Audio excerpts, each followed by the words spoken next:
July 18th, 390 BC, 11 miles north of Rome. The morning air hung thick and humid along the banks of the Allia River where it met the Tiber. Roman legionaries stood in their traditional phalanx formation, shields locked, spears bristling toward the north. They were 15,000 strong, confident in their military superiority, certain that the rabble approaching from Etruria would break against their disciplined ranks like waves against stone. These were citizen soldiers of the Republic, men who had never faced a foreign invader, who knew only the ordered warfare of Italian city-states. They had no idea what was coming. From the north, a sound began to build. Not the ordered march of approaching armies, but something else entirely. A thundering that seemed to shake the earth itself. Then they appeared through the morning haze. Chariots. Dozens of them. Light two-wheeled vehicles pulled by teams of horses, each carrying a driver and a warrior. Behind them came thousands of Gallic warriors, tall men with flowing hair and long moustaches, many stripped to the waist despite the approaching battle. The sight froze Roman hearts. These were the Senones, one of the Celtic tribes that had poured over the Alps into northern Italy, and they were unlike any enemy Rome had ever faced. The chariots didn't charge in a single line. They swept across the battlefield in waves, weaving between infantry formations racing along the Roman flanks.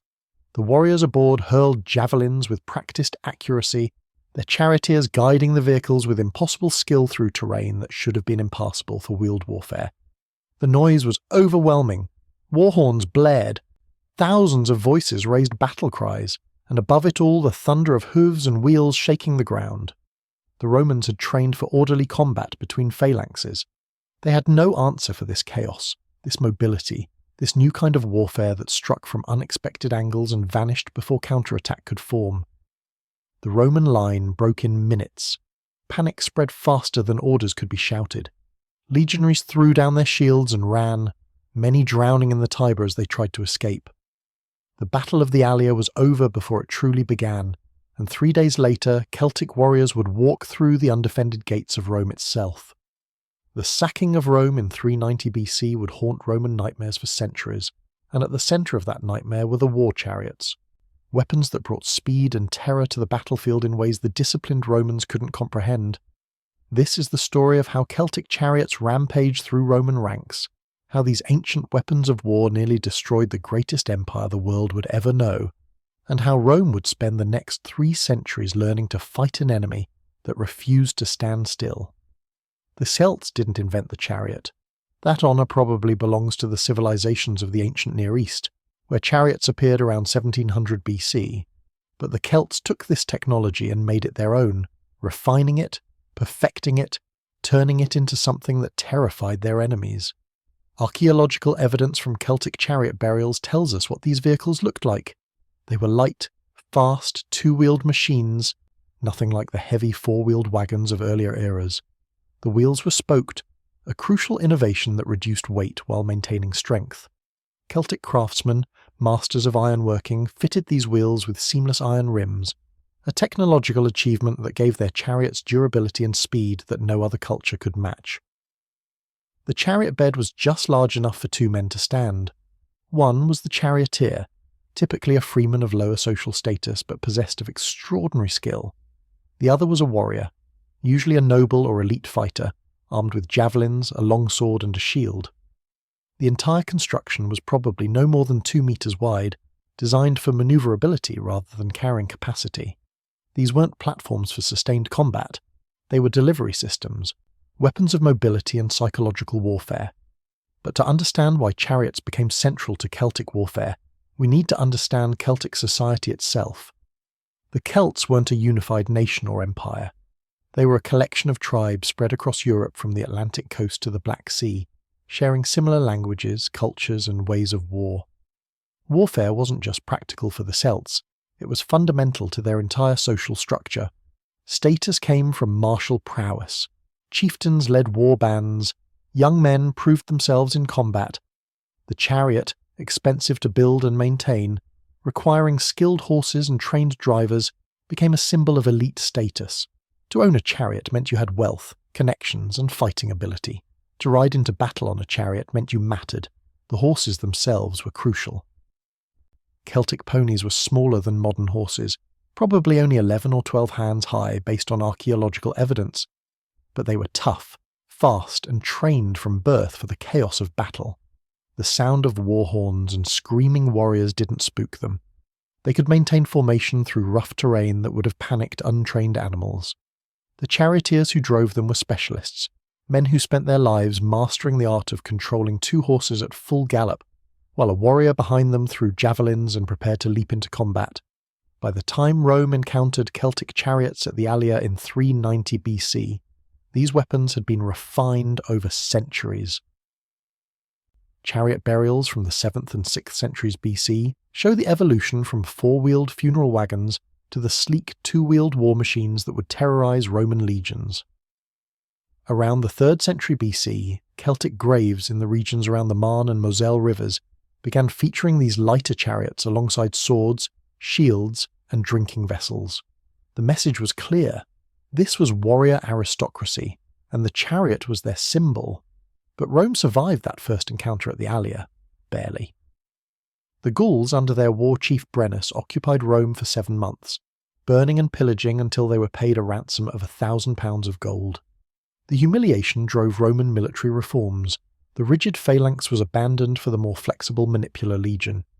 New equipment was adopted, possibly including the distinctive Roman helmet design that would serve them for centuries.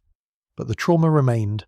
July 18th was declared Dies Irae, a black day, cursed in Roman memory. And the fear of Celtic warriors and their chariots became embedded in Roman consciousness. For Rome, the next 135 years were spent consolidating power in Italy, while keeping a wary eye on the Celtic tribes of the Po Valley, the region that became known as Cisalpine Gaul. The Celts remained a constant threat, raiders and warriors who could strike without warning and disappear before Roman forces could respond. But it wasn't until 225 BC that Rome would face the full might of Celtic chariot warfare again at a place called Telamon on the Etruscan coast. The events leading to Telamon began with Roman expansion. By 232 BC, Rome had begun distributing land in what had been Celtic territory to poorer Roman citizens. To the Celtic tribes of northern Italy, particularly the Boii and Insubres, this was an unforgivable provocation. They hired the gaisate, professional Celtic warriors from beyond the Alps, mercenaries known for their ferocity and their custom of fighting completely naked to avoid their clothing snagging on brambles and bushes. The combined Celtic force that marched on Rome in 225 BC was massive. Ancient sources claim 50,000 infantry and 20,000 cavalry and chariots, numbers that are probably exaggerated but still indicate an army of terrifying size. The Celts pushed south through Etruria, defeating a Roman force at Faesulae and collecting massive amounts of plunder. Roman consul Lucius Aemilius Pappus pursued them from the north with his legions. But the Celts didn't know that another Roman army under consul Gaius Atilius Regulus had landed at Pisa after returning from Sardinia and was marching south. Near Telamon, the Celts suddenly realized they were trapped between 2 full Roman armies. For the first time in the conflict, there would be no escape. They would have to fight or die. The Celtic commanders made a desperate decision. They deployed their infantry in 2 lines, back to back, one facing Regulus to the north and one facing Pappus to the south. And on both wings they positioned their chariots and supply wagons. This was it. This was where chariot warfare would either prove its worth or fail against the might of reformed Roman legions.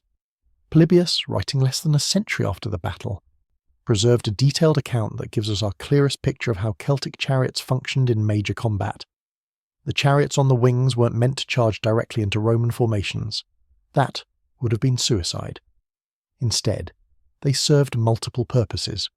First, they were mobile reserve forces, able to quickly reinforce any part of the line that was breaking. Second, they were psychological weapons. The mere sight of them, the sound of wheels and hooves, the war cries of the chariot warriors, all of it was designed to unnerve the enemy. Third, they were launch platforms for elite warriors who would ride to critical points in the battle, dismount and fight on foot where they were most needed. The battle began on a hill where Roman and Celtic cavalry clashed for control of the high ground. Consul Regulus, eager for glory, personally led his cavalry in the fight. It was a fatal mistake. In the swirling melee, Regulus was struck down and killed. His head was cut off and brought to the Celtic chieftains, a macabre trophy that sent cheers through the Celtic ranks. But the Romans didn't break. Pepys sent more cavalry to support his fallen colleagues' men, and eventually the combined Roman force drove the Celtic horsemen off the hill. The cavalry victory was crucial because it meant Roman riders could later attack the Celtic infantry from the flank. But the main battle was just beginning. With both consular armies now in position, the real slaughter started. Roman light infantry, the velites, advanced first, throwing volleys of javelins into the Celtic ranks. This was particularly devastating to the Gaesotai who fought naked, relying on small shields that provided minimal protection against missile weapons. Some of the naked warriors charged wildly at the velites and were cut down. Others retreated into the main body of the army, their withdrawal causing confusion among their allies. But the insubres and boy, wearing their traditional trousers and light cloaks, held firm. These were veteran warriors who knew how to absorb punishment and strike back. The Roman heavy infantry, the hastati, advanced next in their disciplined maniples. Despite their superior equipment and training, they couldn't break the Celtic line. The Celts fought with desperate courage, knowing that capture meant slavery and defeat meant death. When the hastati finally rotated back, exhausted, the more experienced principes took their place. Slowly, methodically. The Roman meat grinder began to break the Celtic warriors, but they still didn't break and run. They died where they stood. Throughout all of this, the chariots on the wings tried to maintain cohesion and provide mobile support. But they were increasingly hampered by the chaos of the battlefield, by the bodies and the broken ground, by the sheer press of men fighting and dying. This was the limitation of chariot warfare. In an open field with room to maneuver, chariots were devastating. In a cramped battlefield where two armies ground against each other in close combat, they lost their advantage. The end came when the victorious Roman cavalry rode down from the hill they'd captured and crashed into the exhausted Celtic infantry from the flank. That was the blow the Celts couldn't absorb. Their army, trapped between two Roman forces and now attacked from the side by fresh cavalry, finally broke. The slaughter was immense. Polybius recorded that 40,000 Celts were killed and 10,000 taken prisoner.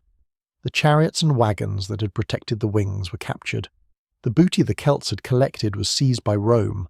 One of the Celtic kings, Aneroestes, killed himself rather than face capture. The other king, Concolatenus, was taken prisoner and would later be paraded in a Roman triumph.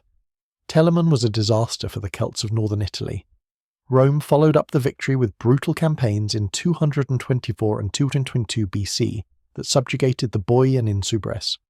Roman colonies were planted in Celtic territory. The power of the tribes was broken, but the war wasn't over. Hannibal would arrive in Italy in 218 BC, and Celtic tribes would join him as allies against Rome, seeking revenge for their losses. However, their performance in the Second Punic War was disappointing. Celtic warriors fighting for Hannibal were often ineffective, lacking the discipline and organisation of Carthaginian troops. After Hannibal's defeat, Rome moved to permanently conquer Cisalpine Gaul. By the end of the 2nd century BC, the Po Valley was Roman territory. Celtic culture there didn't disappear overnight, but it was absorbed, Romanized, transformed. And significantly, chariots disappeared from warfare in continental Europe. The Battle of Centenum in 295 BC and Telamon in 225 BC were among the last times Romans would face Celtic chariots in Italy. The continent was moving toward cavalry warfare, toward mounted soldiers who could provide the same mobility without the vulnerability and logistical complexity of maintaining chariots. But if chariots were dying out in continental Europe, they remained very much alive in Britain and Ireland, isolated islands where old traditions persisted long after they'd vanished from the mainland. And it would be in Britain that Rome would face the most sophisticated and terrifying use of chariot warfare in Celtic history. In 55 BC, Julius Caesar, fresh from conquering Gaul, decided to cross the Channel and invade Britain. His stated reason was to punish British tribes who had supposedly aided the Gauls during his campaigns. The real reasons were probably more complex, involving prestige, plunder, and the desire to explore the mysterious island at the edge of the known world. Caesar's first expedition was almost a disaster. He took only 2 legions and no cavalry, the cavalry transports delayed by bad weather. On August 25th, Caesar approached Dover with the intention of landing. but the white cliffs were lined with British warriors and their chariots. The sight of these defenders, able to hurl javelins down from the heights, convinced Caesar to sail along the coast looking for a better landing site. For 6 hours the invasion fleet waited offshore while British chariots shadowed them on land, racing along the beach, warriors shouting challenges, the thunder of wheels and hooves audible over the waves. Caesar finally ordered the fleet to move northeast. Around 3 in the afternoon, they reached the gently shelving beaches between Walmer and Deal, but even there, the sight of British chariots racing up and down the shoreline, hurling javelins, wheeling and charging, was so intimidating that the Roman soldiers refused to disembark. These were veterans of the Gallic Wars, men who had faced and defeated the fiercest warriors in Gaul, and they were paralysed by fear of these strange chariot warriors. It took the courage of a single standard-bearer from the 10th Legion, leaping into the shallows and calling on his comrades to follow, to break the paralysis and get the invasion moving. Even after establishing a beachhead, Caesar's problems continued. British chariots and cavalry harassed his forces constantly. Without his own cavalry to counter them, Caesar's infantry couldn't forage safely or expand their perimeter. The Britons had perfected tactics specifically designed to neutralize Roman military advantages. They would feign retreats, drawing Roman infantry away from their formations, then suddenly turn and dismount from their chariots to fight on foot with the numerical advantage. The charioteers would retire to a safe distance, ready to quickly retrieve their warriors if they were pressed too hard. It combined the mobility of cavalry with the fighting power of infantry, and the Romans had no counter for it. Caesar's description of British chariot tactics in his commentaries on the Gallic Wars is worth examining in detail because it's one of the best eyewitness accounts we have. He wrote that chariot fighters would first drive all over the field hurling javelins, and generally the terror inspired by the horses and the noise of the wheels was sufficient to throw their opponents' ranks into disorder. Then, after making their way between the squadrons of their own cavalry, they would jump down from the chariots and fight on foot. Meanwhile, the charioteers would retire a short distance and position the chariots, so that if the warriors were hard pressed by numbers, they had an easy means of retreat to their own lines. Caesar grudgingly admitted that the Britons thus combined the mobility of cavalry with the staying power of infantry, and through daily practice they could run along the chariot pole, stand on the yoke, and get back into the chariot quick as lightning. Caesar's first invasion achieved little beyond landing on the British coast and then retreating back to Gaul before winter storms made the Channel crossing impossible. But he learned valuable lessons. The next year in 54 BC, Caesar returned with a much larger force. 5 legions and 2,000 cavalry, carried in 800 ships. It was one of the largest amphibious operations in ancient history. This time, the sheer size of the Roman force convinced the Britons not to contest the landing directly. Instead, they retreated inland, gathering their strength under the leadership of Cassivellaunus, king of the Catuvellauni tribe. Cassivellaunus understood that he couldn't defeat Caesar in a pitched battle. The Roman legions in formation were too disciplined, too well-armoured, too experienced. So he disbanded most of his infantry and relied on mobility instead. Historical accounts say he had 4,000 chariots at his command. 4,000. Whether that number is accurate or exaggerated, it indicates a massive chariot force, probably the largest concentration of war chariots ever assembled in ancient Britain. Cassivellaunus's strategy was pure guerrilla warfare, using his chariots to hit Roman foragers, ambush supply columns, attack stragglers, and then vanish before the legions could respond. The tactics worked brilliantly. Caesar's advance became a nightmare. Every time Roman troops left the main column to forage for supplies, chariots would appear from hidden woodland paths and ravines, warriors hurling javelins before the Romans could form defensive lines. If cavalry pursued, the British would give ground deliberately, then leap from their chariots to fight on foot once they'd drawn the Romans away from the support of the infantry. Caesar's own accounts describe his cavalry as being in constant danger, with pursuers and pursued facing exactly the same level of risk. The British never fought in close order. They maintained open formations with reserves positioned to cover each other's retreat. It was organised chaos, and it neutralised Rome's advantages in heavy infantry combat. Caesar was forced to keep his cavalry much closer to the slow-moving infantry, which meant his forces couldn't effectively lay waste to the countryside, the traditional Roman tactic for forcing an enemy to give battle or negotiate. Cassivellaunus had essentially won a strategic victory. He couldn't destroy Caesar's army, but he could make it impossible for Caesar to achieve his objectives.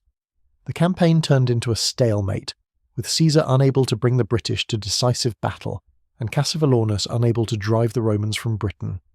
The stalemate finally broke not because of military action, but because of politics. Some British tribes, enemies of Cassivellaunus and the Catuvellauni, defected to Rome. They gave Caesar intelligence about Cassivellaunus's stronghold, probably at modern Wheat Hampstead. Caesar marched on the stronghold and managed to capture it, though the accounts are vague on how this was achieved. Facing the loss of his main base, and with some of his tribal allies abandoning him, Cassivellaunus agreed to terms. He would pay tribute to Rome, provide hostages, and agree not to attack Rome's new British allies. It was a face-saving compromise for both sides. Caesar could claim victory and return to Gaul with the tribute and prisoners to parade in triumph. Cassivellaunus remained in power, and once Caesar left, British independence continued. But here's what's remarkable.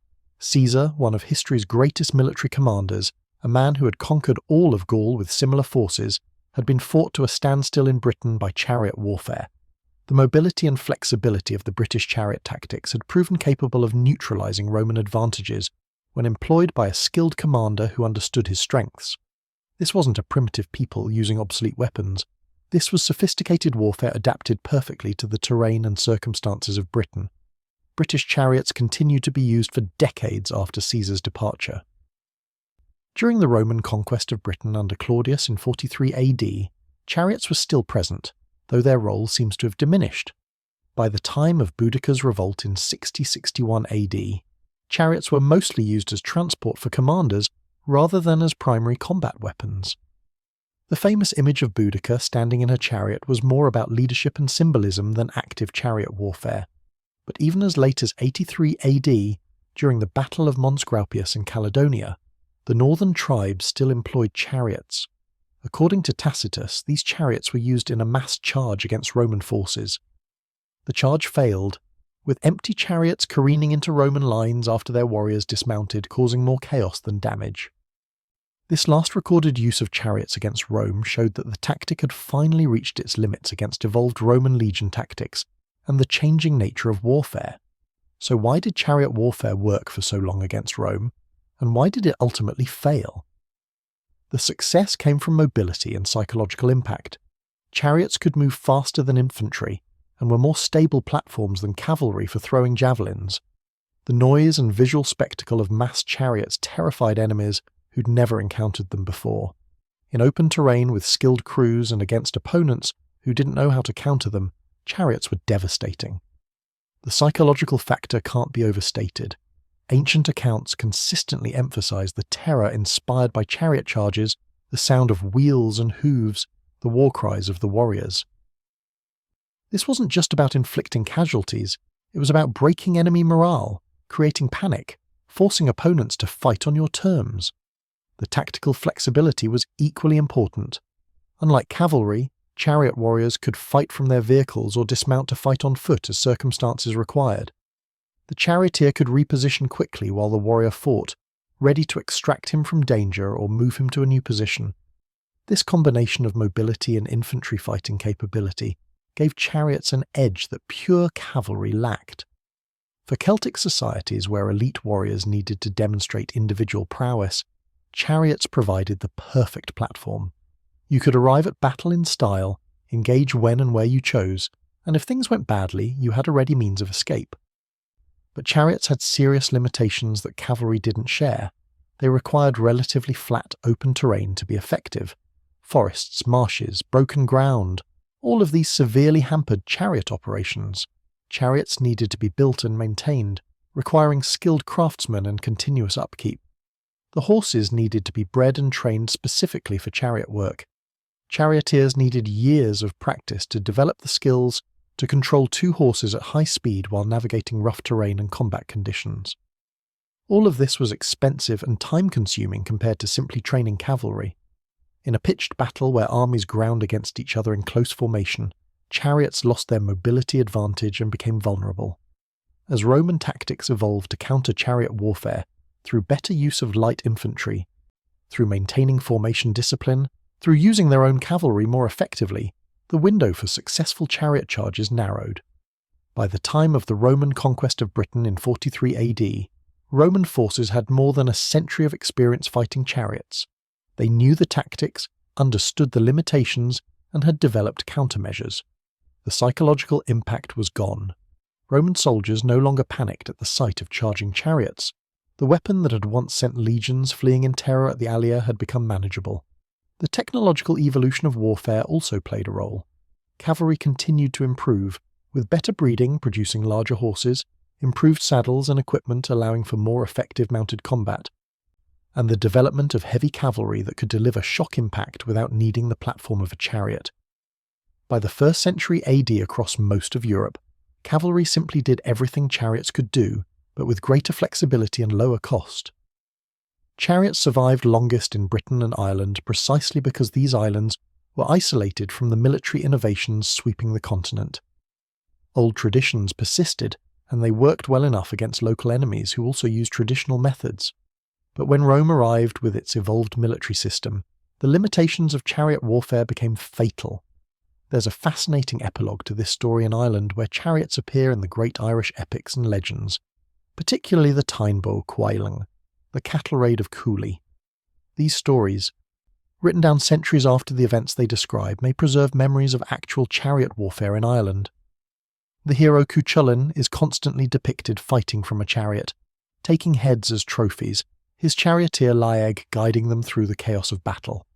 Whether these reflect genuine military practices or are literary inventions is debated, but they suggest that chariot warfare in Ireland might have continued long after it vanished from Britain.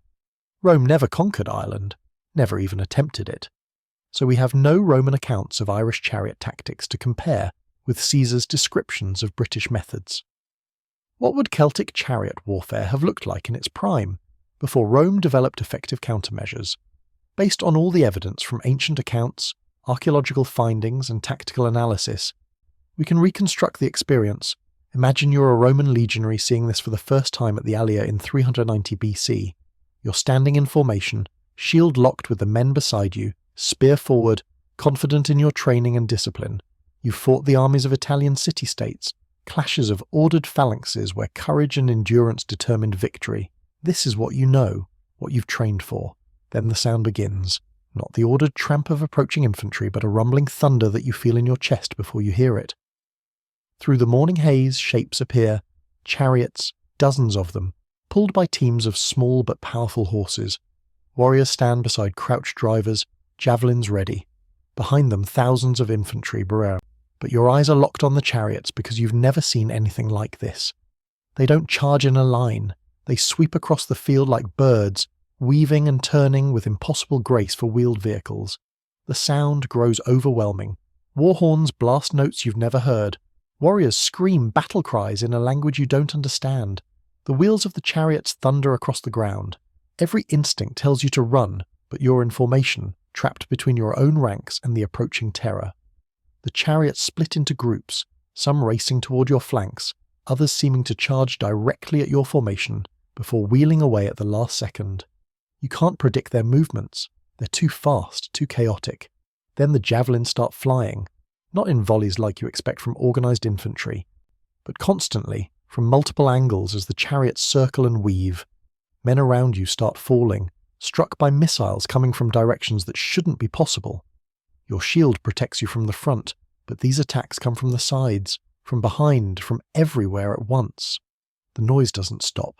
The horns, the war cries, the thundering wheels, it's designed to overwhelm your senses to make thinking impossible. You can't hear orders being shouted. You can't coordinate with the men around you. The formation that was your strength starts to waver. Some of the chariots race between groups of Celtic infantry, and warriors leap down to engage on foot while their charioteers pull back to safety. These aren't random fighters. They're elite warriors, possibly chieftains or their closest retainers, fresh and eager for combat while you've been standing in formation absorbing missile fire for what feels like hours but has probably been minutes. They charge into your disrupted line with long slashing swords, cutting through spear shafts, finding gaps in armour, fighting with a ferocity that matches the chaos of the battle. If they get pressed too hard, if they risk being surrounded, their chariots are there, ready to extract them from danger and carry them to a new position. This is warfare as you've never experienced it. There's no clear front line, no orderly clash of formations, no pause to regroup. It's constant movement, constant pressure, constant terror. And then your formation breaks. Maybe it's panic, maybe it's rational calculation that this battle is lost, but men start running. The disciplined Roman legion dissolves into a mob of individuals fleeing for their lives. The chariots pursue, warriors hurling javelins into backs, running down stragglers.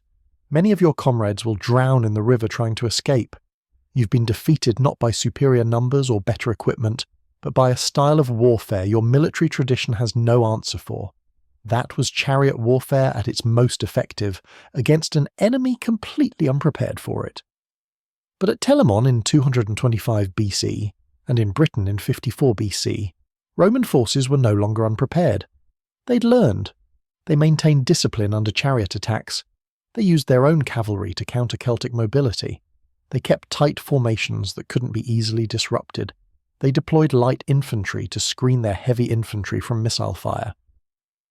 They understood that chariot warfare relied on psychology and mobility, and if you could deny both, if you could force the chariots into terrain where they couldn't maneuver, if you could refuse to panic, then the advantage swung back to heavy infantry fighting in disciplined formations. The story of Celtic chariots rampaging through Roman ranks is ultimately a story about adaptation and evolution in warfare. The Celts developed a weapon system perfectly suited to their society, their terrain, and their opponents. For centuries, it gave them a crucial advantage. The psychological impact of chariot warfare, the mobility it provided, the combination of missile and melee capability, all of this made Celtic warriors formidable opponents. Rome's first encounter with this at the Allia was a disaster precisely because the Romans didn't understand what they were facing. But Rome learned. Rome always learned. After every defeat, after every humiliation, Roman military practice evolved. The rigid phalanx became the flexible maniple, equipment improved, training adapted, tactics developed specifically to counter chariot warfare. By the time Caesar invaded Britain, he knew what chariots could do and how to minimize their impact. Yet even with all that knowledge, Cassivellaunus nearly stalemated Caesar using chariot-based guerrilla warfare. The weapon hadn't become obsolete. It had become specialized, most effective in specific circumstances, in the hands of skilled commanders who understood both its strengths and limitations. The final decline of Celtic chariots had less to do with military defeat than with changing technology and economics. As horses were bred larger and equipment improved, cavalry could do everything chariots did with greater flexibility and lower cost. Continental Celtic societies adopted cavalry and abandoned chariots by the 2nd century BC. Britain and Ireland, isolated from these developments, continued using chariots into the 1st century AD. But once Britain was conquered and incorporated into the Roman world, chariot warfare vanished there too. What remains are the archaeological traces, chariot burials that show us the construction and importance of these vehicles, the historical accounts from Roman writers who faced them in battle and were impressed, frightened, or both. The Irish legends that might preserve memories of chariot warfare long after it vanished from lived experience, and the knowledge that for a brief period in ancient history, Celtic chariots were among the most feared weapons on European battlefields, symbols of elite status and instruments of psychological warfare that sent Roman legions fleeing in terror. The Celts who fought at the Allia and Telamon, who harassed Caesar's legions on British beaches, who charged the Roman lines at Mons Graupius, they're long dust. Their chariots rotted away millennia ago. But their impact on military history remains. They showed that mobility and psychology could be as important as armour and discipline. They proved that traditional warfare could be disrupted by unconventional tactics. They demonstrated that isolated cultures could develop weapon systems that temporarily matched or exceeded the capabilities of more advanced civilizations.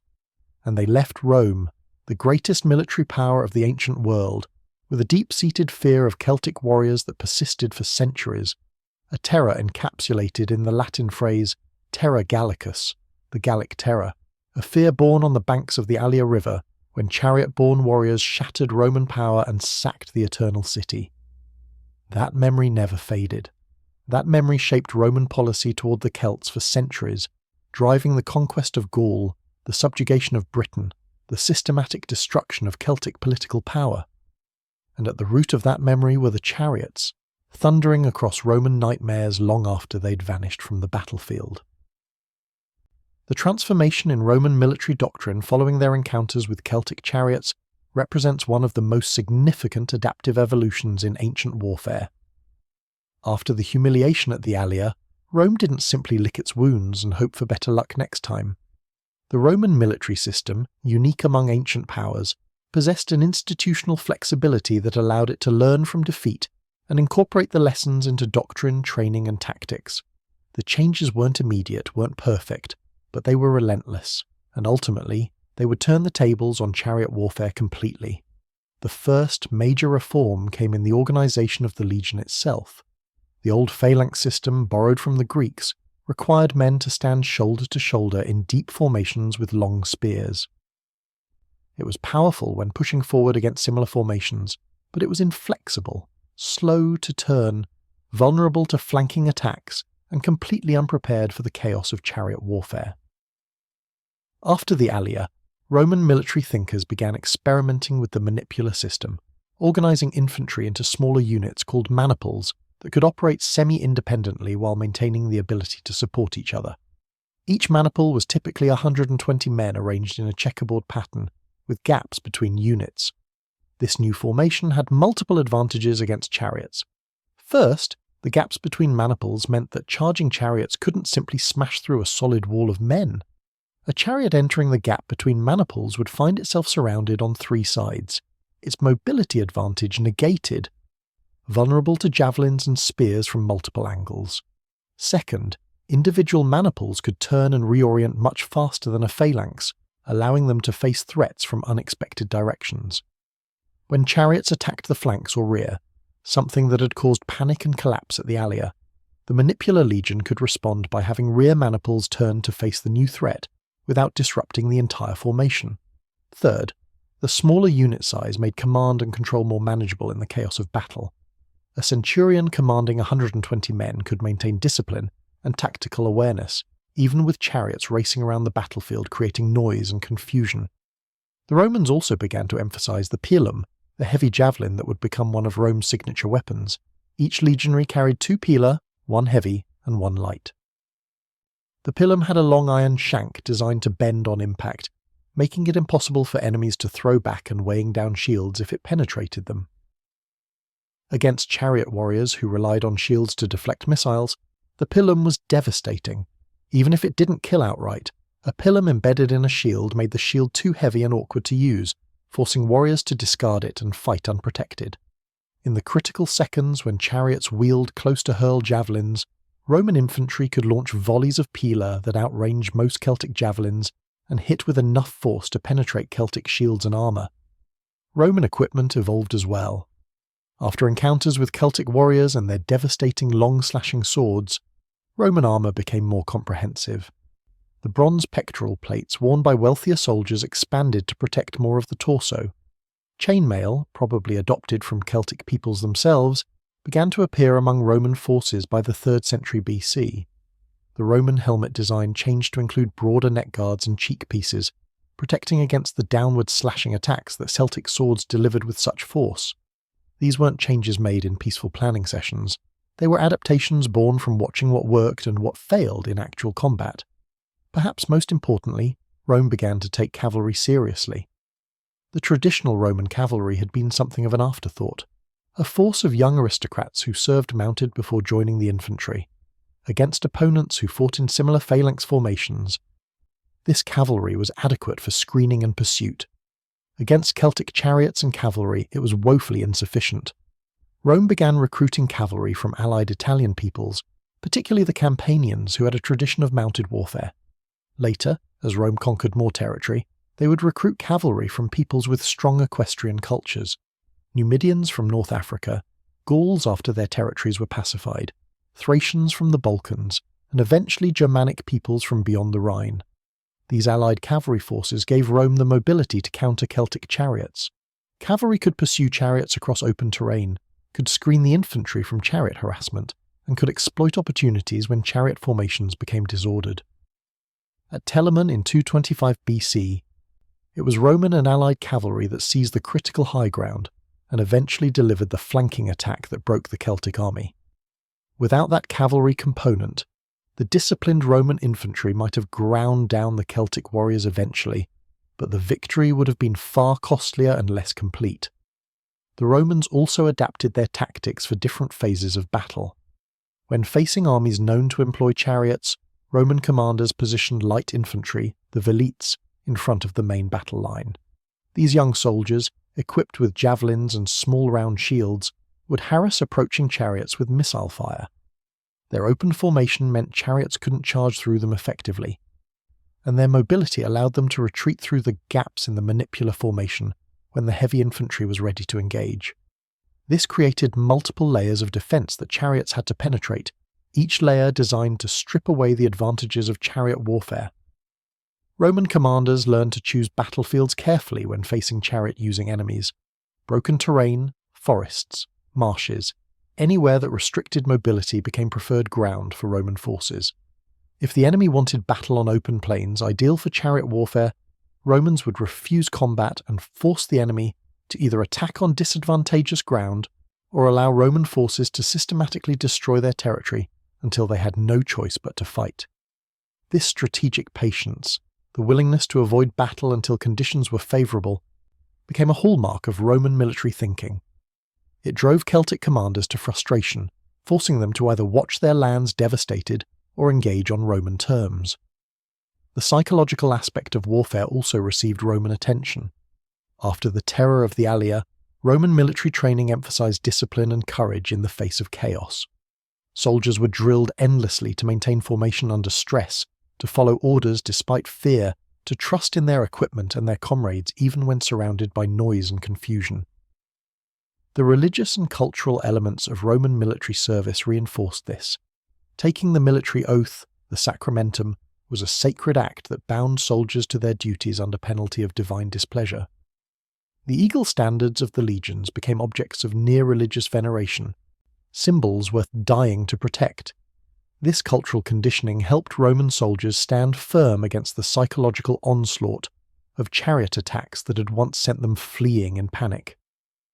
By the time of the Gallic Wars in the 50s BC, Roman forces under Caesar demonstrated just how completely they had mastered the challenge of fighting Celtic warfare. Caesar's legions could march through Gaul facing ambushes, surprise attacks, and cavalry harassment without losing cohesion. When Caesar faced Vercingetorix's revolt, the climactic moment came at Alesia in 52 BC. The Gauls had abandoned chariot warfare by this point in favour of pure cavalry, but the tactical principles remained similar: mobility, harassment, refusing to fight pitched battles against Roman heavy infantry.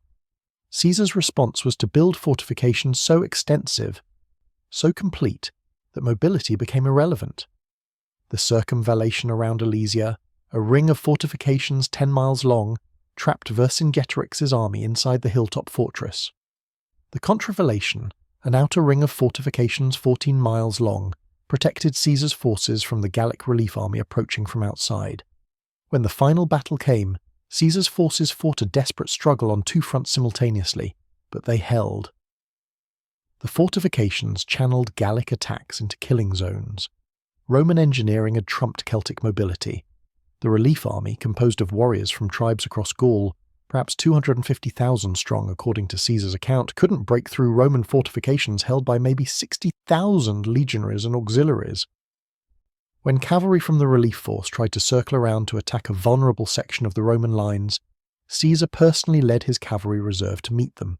The Gallic cavalry broke and fled, and with them went Gaul's last hope for independence. Vercingetorix surrendered, and Celtic political power in Gaul was finished. This was the culmination of Roman adaptation. The descendants of the soldiers who had fled in terror from Celtic chariots at the Allia now stood unmoved against overwhelming numbers of Celtic warriors. The legion that had been shattered by mobility and psychological warfare now fought with such discipline that they could hold two separate fortification lines against simultaneous attacks. The army that had once been terrified by the sound of war horns and thundering wheels now barely flinched when facing 250,000 enemy warriors. Rome had learned every lesson the Celts could teach, had adapted every tactic, had overcome every challenge, and in doing so, they had made chariot warfare obsolete. But what of the Celts themselves? How did they view this transformation? We have limited Celtic sources since the Celts relied primarily on oral tradition rather than written records. What we know comes largely from Roman accounts, archaeological evidence, and later Celtic sources from Ireland and Wales written down centuries after the events. But these fragments suggest that Celtic peoples were well aware their traditional warfare was becoming less effective against Roman military evolution. The decision by continental Celtic tribes to abandon chariots in favour of cavalry by the 2nd century BC wasn't imposed by Rome. It was a choice made by Celtic military leaders who recognised that their tactical systems needed to evolve to remain competitive. In Britain, where chariots persisted longer, there's evidence of tactical evolution as well. The sophisticated chariot warfare Caesar encountered in 54 BC, with its coordinated feints, mobile reserves, and seamless transitions between mounted and foot combat, represented the peak of Celtic chariot tactics. These weren't primitive warriors using an ancient weapon unchanged for centuries. These were skilled military thinkers who had refined chariot warfare to its highest form, adapting it specifically to counter Roman tactical advantages. Cassivellaunus's strategy of disbanding most of his infantry to focus on chariot-based guerrilla warfare showed sophisticated understanding of both his own strengths and Roman weaknesses. He couldn't win a pitched battle, so he refused to fight one. He couldn't match Roman discipline, so he used chaos and unpredictability. He couldn't outlast Roman logistics in a long campaign, so he tried to make the campaign so costly and frustrating that Caesar would give up and leave. The strategy nearly worked. Caesar's 2 invasions of Britain in 55 and 54 BC accomplished relatively little in strategic terms. Yes, Caesar could claim victory. Yes, he brought back hostages and extracted promises of tribute. But he didn't conquer Britain, didn't establish permanent Roman control, didn't destroy the British tribe's military capacity. Within months of his departure, the tribute stopped being paid, the political agreements were ignored, and British independence continued. It would take another century, a full Roman conquest under Claudius beginning in 43 AD, to finally bring Britain into the empire. And even then, Caledonia in the north remained unconquered, and Ireland was never even attempted. So in a sense, chariot warfare achieved its ultimate strategic goal, preserving Celtic independence in Britain for another century after Gaul fell. The chariots didn't win a decisive military victory, didn't destroy Roman armies in the field, didn't drive the invaders into the sea. But they made the cost of conquest high enough that Caesar, for all his military genius and political ambition, decided it wasn't worth the effort. That's a kind of victory, perhaps the only kind available to a smaller power facing an imperial giant. The social and cultural significance of chariots in Celtic society also helps explain their persistence, even as their military utility declined. Chariots were never just weapons, they were status symbols, markers of elite identity, connections to heroic traditions stretching back centuries. The great Irish epic, the Thames, depicts heroes like Cuchulainn fighting from chariots, not because it was the most militarily effective method in the time the stories were written down, but because chariots carried cultural weight. They represented the heroic age, the time of great warriors and legendary deeds.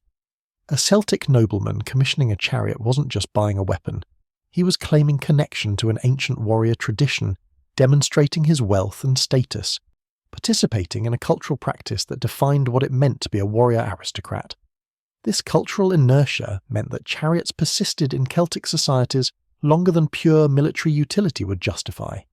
In Ireland, which Rome never conquered, chariots may have remained in limited use into the early medieval period, though the evidence is debatable. What's clear is that chariots remained culturally important in Irish tradition long after they vanished from actual battlefields. The laws and literature of early medieval Ireland reference chariots constantly, suggesting that even if they were no longer primary military weapons, they retained significance as symbols of status and heroic identity. Archaeological evidence from chariot burials reinforces this cultural importance. The Wetwang chariot burial in Yorkshire, dating to around 300 BC, contained a disassembled chariot along with a sword, shield, and the body of a woman. That a woman was buried with a chariot suggests these vehicles weren't exclusively male military equipment. They were markers of high social status that could belong to elite individuals regardless of gender. The care taken in the burial, with the chariot carefully disassembled and positioned, shows these weren't utilitarian objects casually discarded. They were valuable possessions that their owners wanted to take into the afterlife. The Kirkburn chariot burial, also in Yorkshire from around 200 BC, shows even more elaborate treatment. The burial included not just the chariot but also a decorated sword in a scabbard, adorned with intricate Celtic artwork. The artistic sophistication visible in these burial goods demonstrates that the culture producing them was far from primitive. These were people with advanced metalworking skills, complex artistic traditions, and elaborate beliefs about death and the afterlife. The inclusion of chariots in these burials wasn't about military preparedness in the afterworld. It was about identity, about taking into death the symbols that had defined you in life. When we examine the actual construction of Celtic chariots based on archaeological evidence and ancient descriptions, we see remarkable engineering sophistication. The wheels were technical marvels for their time. Each wheel required a hub made from a single piece of wood, typically oak or ash, with mortises cut to receive the spokes. The spokes themselves, usually 10 to 12 per wheel, had to be carefully shaped to distribute weight evenly while minimizing total weight. The felloes, the curved pieces forming the wheel rim, were joined with precise woodworking and then fitted with the iron tyre. That iron tyre was one of the most technically demanding components. It had to be forged as a perfect circle, heated and expanded, then fitted over the wooden wheel and allowed to cool and contract. This created a compression fit that held the wheel together and protected it from wear. The quality of Celtic ironworking made these seamless iron tyres possible, giving Celtic chariots durability that chariots with leather or simple metal tyre segments couldn't match. The axle required careful engineering as well. It had to be strong enough to bear the weight of the chariot crew, and equipment while flexible enough not to snap when encountering rough terrain at high speed. Celtic charioteers apparently preferred axles positioned toward the rear of the chariot bed rather than centred, which would have affected handling and weight distribution. The chariot pole connecting the vehicle to the horse's yoke needed to transfer pulling force efficiently while allowing the chariot to turn quickly. The harness system itself, using a yoke fitted across the horse's withers, required careful adjustment to maximize pulling power without choking the animals. Celtic peoples apparently used breast collars as well, an innovation that distributed force across the chest rather than the neck, allowing horses to pull more effectively. The chariot bed, the platform where crew stood, was probably made of wood with leather or woven suspension to absorb shocks. Standing on a rigid wooden platform at high speed over rough ground would have been nearly impossible. Some form of suspension was necessary to give the crew a stable platform for throwing javelins and maintaining balance. The railing around the chariot bed needed to be high enough to provide something to brace against during sudden turns, but low enough to allow warriors to leap in and out quickly. Ancient accounts emphasize the speed with which Celtic warriors could vault from moving chariots, fight on foot, and return to the vehicle. This required not just athletic ability, but also well-designed equipment that facilitated these maneuvers. The horses themselves represented a massive investment. Training a horse for chariot warfare took years. The animals needed to tolerate noise, movement, and the chaos of battle without panicking. They needed to respond to subtle commands from the charioteer, often communicated through reins alone since using a whip while controlling two horses and maintaining formation was impractical. They needed endurance to maintain high speeds over long distances, and they needed to be small enough to be economically maintainable, since the Celtic ponies used for chariot work were much smaller than modern horses, requiring less food and being easier to breed and raise in the temperate European climate. A matched pair of trained chariot horses would have been extremely valuable, probably worth as much as several cattle or sheep. Losing horses in battle wasn't just a military setback, it was an economic disaster for the warrior who owned them. This economic reality may have influenced chariot tactics. The Roman accounts of British chariot fighters carefully positioning their vehicles out of direct combat range, while warriors fought on foot, might reflect not just tactical wisdom, but economic necessity. You couldn't risk your expensive, carefully trained horses unnecessarily. The charioteer's job was to keep the horses safe, and the chariot ready for quick extraction if needed. The training required to become an effective charioteer was intensive. Ancient sources, particularly Caesar's account of British chariot fighters, emphasise the extraordinary skill of Celtic charioteers. The ability to control 2 horses at full gallop across rough terrain while a warrior behind you was throwing javelins required years of practice. The maneuvers Caesar describes, with warriors running along the chariot pole and standing on the yoke while the chariot was moving, sound almost impossible to modern readers. But similar feats are documented in other cultures that use chariots, and there's no reason to doubt Caesar's account. With enough training starting from childhood, with the right equipment and horses, these maneuvers were achievable. They were the martial arts of chariot warfare, skills that defined elite warriors and set them apart from common soldiers. The social organization required to maintain chariot warfare was equally complex. Each chariot required not just a warrior and charioteer, but also support personnel. Someone had to maintain the vehicle, repair damage, replace worn components. Someone had to care for the horses, feed them, treat injuries and illnesses, maintain their training. Someone had to manufacture javelins, maintain weapons and armor, prepare food, and handle the countless other tasks required to keep a military force functional. A single chariot on campaign probably required a support staff of several people, meaning that the 4,000 chariots Cassivellaunus supposedly had in 54 BC represented not just 8,000 crew members, but possibly 20,000 or more people in total, when support personnel were included. This massive logistical requirement was one reason chariot warfare ultimately couldn't compete with cavalry. A mounted warrior needed only himself, his horse, and minimal support. He could care for his own mount, carry his own equipment, and operate independently if necessary. Chariots required infrastructure, support networks, and coordination that became increasingly difficult to maintain as warfare became more mobile and campaigns lasted longer. When Celtic societies were fighting neighbouring tribes in short campaigns close to home, this logistical burden was manageable. When facing Roman armies that could campaign for years, that could establish supply lines stretching hundreds of miles, that could maintain forces in the field indefinitely, the logistical complexity of chariot warfare became a crippling disadvantage. The decline of chariot warfare in the face of Roman military evolution might seem inevitable in retrospect, but it wasn't experienced that way by the people living through it. For Celtic warriors raised in traditions that emphasized chariot combat, the shift away from these vehicles represented a cultural loss as much as a military adaptation.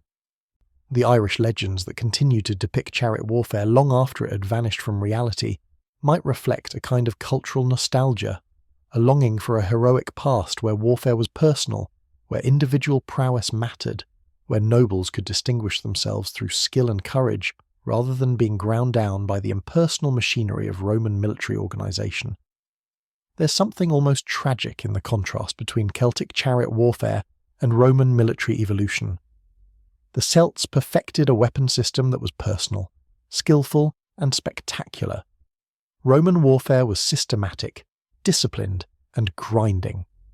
Celtic warfare celebrated individual heroes making dramatic interventions. Roman warfare was about units operating as cohesive machines, where individual identity was subsumed into collective action. Celtic military culture emphasized honor, glory, and heroic death. Roman military culture emphasized victory, survival, and systematic destruction of enemy capacity to resist. Neither system was inherently superior in abstract terms, but in the specific historical circumstances of the Mediterranean world in the last centuries BC, the Roman system proved more effective. The ultimate judgment on Celtic chariot warfare came not from philosophers or historians, but from the battlefield itself. At the Allia in 390 BC, chariots and the warriors who rode them achieved a stunning victory that traumatized Rome for generations. At Telamon in 225 BC, chariots fought bravely, but couldn't prevent catastrophic defeat. In Britain in 54 BC, chariots achieved a strategic stalemate that preserved British independence temporarily. At Mons Graupius in 83 AD, chariots made one final appearance and were swept aside by evolved Roman tactics. The trajectory is clear. What began as an overwhelming advantage became parity, then disadvantage, then obsolescence. But that trajectory took centuries, and during those centuries Celtic chariots and the warriors who rode them shaped the course of European history in ways that echo even today. The fear that chariot warriors instilled in Roman consciousness never entirely faded. Long after chariots had vanished from battlefields, Roman writers still mentioned them when describing barbarian peoples, using them as shorthand for exotic and dangerous enemies. When medieval writers wanted to depict ancient Celtic heroes, they almost always placed them in chariots, whether or not the historical figures actually used them. The chariot became symbolic of Celtic martial culture, a representation of everything that made the Celts both admirable and terrifying to Roman eyes. The thunder that Roman legionaries heard approaching the Allia in 390 BC, that sound of wheels and hooves and war cries, echoed through Roman nightmares for centuries. It drove military reforms, shaped strategy, influenced how Rome approached the conquest of Celtic lands. When Caesar marched into Gaul in 58 BC, he was following in the footsteps of Roman commanders who had fought Celts for 300 years. The accumulated knowledge of how to fight Celtic warfare, how to counter their tactics, how to neutralize their advantages, gave him tools his predecessors at the Allia never had. But even with all that knowledge, even with the finest army in the ancient world at his command, Caesar still struggled in Britain against enemies using tactics refined over those same 3 centuries. In the end, what defeated Celtic chariot warfare wasn't military genius or technological superiority. It was systemic advantage. Rome could lose battles and absorb casualties that would have crippled Celtic tribes. Rome could learn from defeats and implement changes across their entire military system. Rome could sustain campaigns indefinitely while Celtic peoples struggled to keep warriors in the field for extended periods. Rome had the wealth, population, and organizational capacity to eventually wear down any opponent. Celtic chariots, for all their sophistication and the terror they inspired, couldn't overcome those fundamental advantages. The weapons that sent Roman legions fleeing at the Allia, that nearly destroyed Rome itself, ultimately fell before Roman institutional patience and the grinding inevitability of systematic military evolution.